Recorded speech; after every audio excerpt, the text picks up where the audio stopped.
Welcome back to the AI Daily Brief. Today we are talking about the Acquihire of Windsurf by Google. And while at first glance this might strike you as a sort of insidery baseball story, right? Something that is about the machinations of Silicon Valley and how these sort of deals come together. This is the type of insider baseball story that has incredibly long tail of implications. Part of the story tells us where we are in the realm of vibe coding and agentic coding more broadly. There may be implications for OpenAI and specifically OpenAI's deal with Microsoft. More broadly, however, this is part of a trend that is upending the very fabric of how startups work in ways that very honestly could make employees think twice about working for young companies. So let's talk about Windsurf, what they are, what happened, how it all went down, and try to understand what it all means for all of us. Now, for those who are not familiar, Windsurf is one of the leaders of the vibe coding / AI coding assistants that quickly became the hottest sector in AI this year. If you have Bolt and Lovable on one end of the spectrum and Cursor on the other, this is certainly closer to the Cursor end of the market, being an AI coding assistant and IDE for knowledgeable programmers rather than a vibe coding product for normies and non-technical people who can now speak in code. At the same time, the line between these two ends of the spectrum is getting a lot blurrier, and what's important to understand is that every major AI lab feels very strongly that they need to stand up their own AI coding platform as a matter of urgency. Now that appeared to be the logic when news broke that OpenAI had agreed to buy Windsurf for $3 billion back in May. OpenAI did release their own coding tool called Codex a week later, but acquiring an established product alongside with its user base and talent obviously has a lot more velocity. AI coding is absolutely the biggest land grab for an AI use case since chatbots post-ChatGPT. Now it was very clear that OpenAI had put priority in this area. Before settling on the Windsurf deal, they had apparently tried to acquire Cursor as well. Now, in advance of the acquisition, it's not exactly clear how strong a position Windsurf was in. On the one hand, they had reportedly grown to 100 million ARR, but there were also reports that they were trying to raise another round at a $3 billion valuation. And the reality is that even an extremely well-capitalized company in this space was going to just be assailed from all sides. You've got bottoms-up insurgencies from the vibe coding platforms. You've got all the other agentic IDEs coming at you. And then, of course, you have all the hyperscalers and foundation model companies themselves who are in a very sort of frenemy relationship with all of these platforms in that their models power them, but they also want to own those customers directly. Whatever the case, the option of going it alone got a lot harder in early June when Anthropic cut Windsurf off from direct access to Claude models. Now, this seemed to be in direct response to the news of OpenAI's acquisition. Said Anthropic co-founder and chief science officer Jared Kaplan, "We're really just trying to enable our customers who are going to sustainably be working with us in the future. I think it would be odd for us to be selling Claude to OpenAI." And while Windsurf was able to figure out how to get access for its customers to Claude models via third parties, this almost certainly put cost and operational pressure on the startup. As time dragged on, more and more people noticed that we just hadn't really heard anything about the acquisition since that first wave of rumors. That was until the middle of June, when we started to get reporting that the Windsurf deal had become a major sticking point in OpenAI's negotiations with Microsoft. The tech giant holds the deciding vote on whether OpenAI can convert into a for-profit public benefit company. They reportedly want to retain the right to access all of OpenAI's IP, arguing that that should extend to Windsurf if they were acquired. Indeed, the dynamic is such a significant part of the story that many outlets are taking the view that Microsoft effectively killed the OpenAI Windsurf deal. For their part, Windsurf were themselves also uncomfortable with giving Microsoft full access. And indeed, in retrospect, last week's announcement that Microsoft had partnered with Replit on an integrated vibe coding service was a pretty big sign that the deal was heading south. Now, technically, the catalyst for this all falling apart was an exclusivity window around the OpenAI deal expiring, which allowed Google to swoop in. The terms of the new deal are that Google is hiring Windsurf CEO Varun Mohan, co-founder Douglas Chen, and some of Windsurf's R&D employees. They'll pay $2.4 billion to license Windsurf's IP, but won't make a formal investment in the company. In other words, this is very clearly another wonkily structured acquihire deal that circumvents, or is at least meant to circumvent, antitrust regulations. Google's new employees can start immediately, and Windsurf will continue to operate as an independent company. All of which sounds fine theoretically if weird, right? Maybe there's a question around whether this actually passes regulatory scrutiny, but whatever, if it works, it works. Except for the fact that there are a whole slew of employees who are not moving over and who it's not clear are actually going to get the benefits of any of their hard work over the past few years. Natasha Mascarenas from The Information writes, employees with vested shares will receive cash. Employees who joined less than 12 months ago are not vested and won't get payouts under the current terms. Windsurf negotiated to keep $100 million on its balance sheet. Company will shift focus to enterprise customers. Remaining company will now be employee-owned. Now, the real sticking point is how the deal impacts employees. Entrepreneur Dave Pack wrote, "A few weeks ago, I was thrilled for a buddy at Windsurf when the OpenAI acquisition was announced. I joked in our group chat that he'd be picking up the tab on the next boys' trip. Now, with Google's Acquihire, the news is devastating. Here's what I've gathered. The top 30 AI engineers and leadership are going to Google. Existing employees are getting nothing. Even early team members with significant vested equity are reportedly receiving peanuts. I was DM'd by several who asked to remain anonymous. The company still has a massive cash balance, but is gutted." Now, Dave goes on to explain why this is such a problem. Early startup employees are the people who take real risks, leaving stable jobs, accepting lower salaries, buying into the dream that equity might someday mean something. They work more hours, they take on more stress, and yes, they sign up for the possibility of a big win.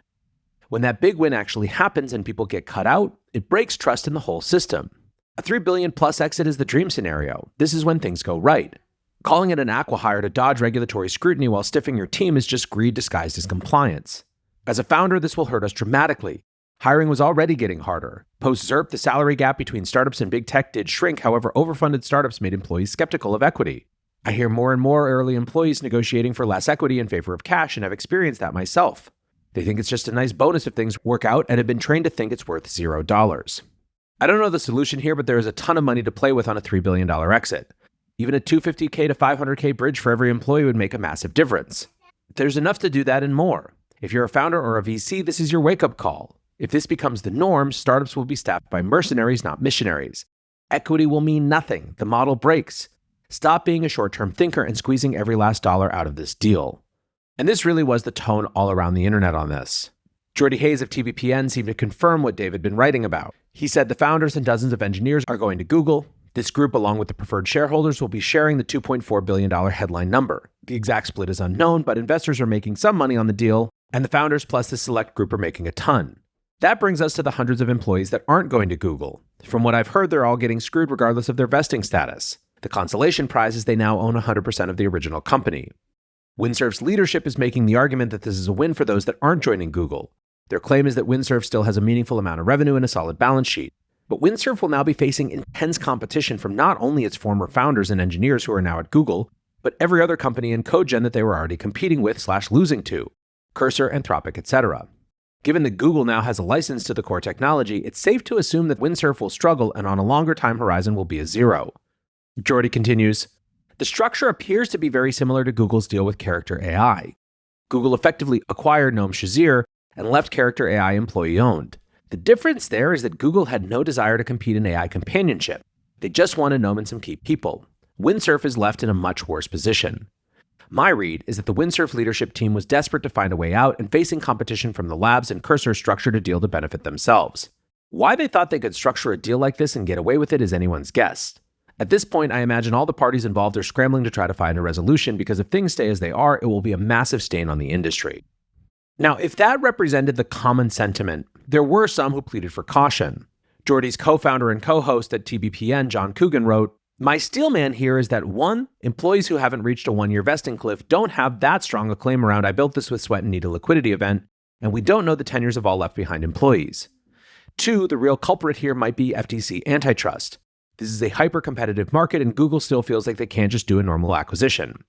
3, new facts might come out. Now, the vesting cliff that he's talking about for those of you who don't work in startups is that usually when you are at a startup, the standard sort of arrangement with your equity is that it is distributed over a 4-year vesting period.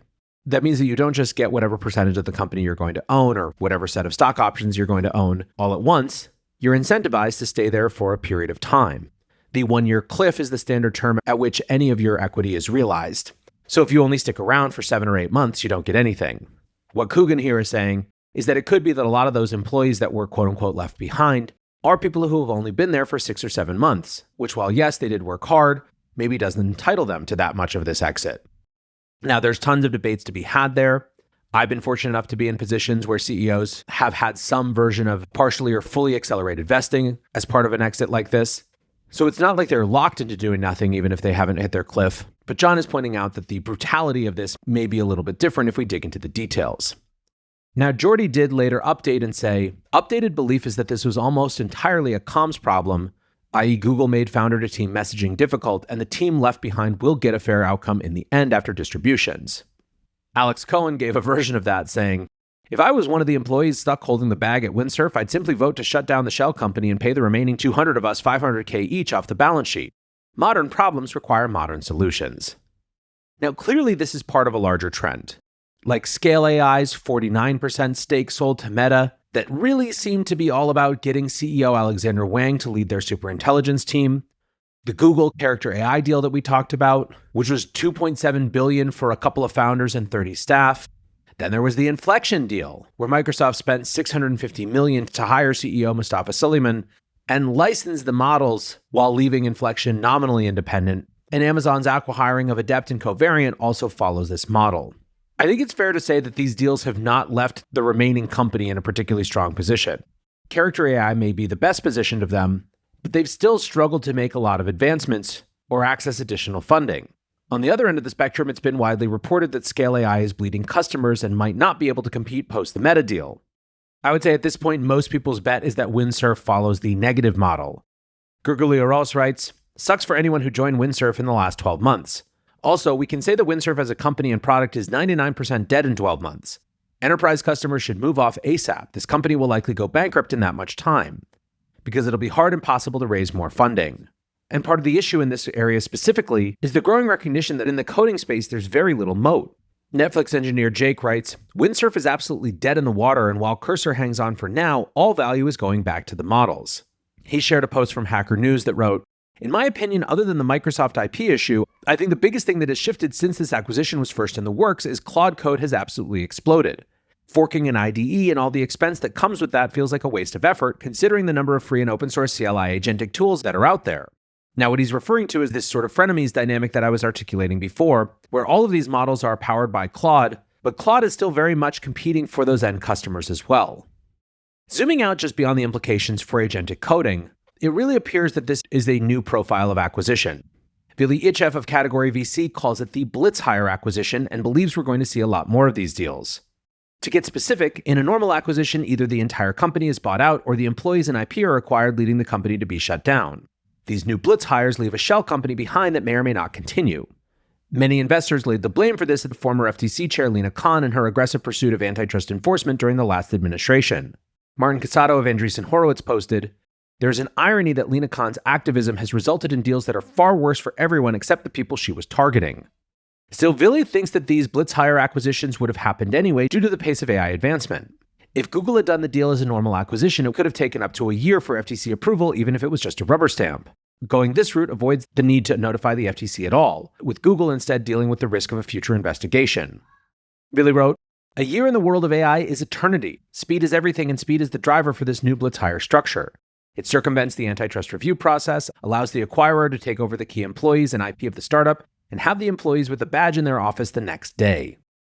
And maybe that's true, but it is not without cost. Sophie at NetCapGirl writes, "Windsurf and other deals like it are proof that tech M&A being broken is a massive net negative for the whole ecosystem. Healthy capital markets are an essential part of the engine that drives innovation. I don't have the solution, but I can't imagine things can continue like this." John Luddig from Founders Fund sees a bigger change at work.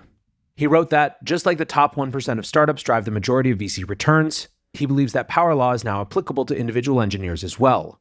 While big tech can spend tens of billions on GPUs, those investments mean nothing without the correct talent in place. Therefore, Luddig believes that the capital cannon is shifting towards talent.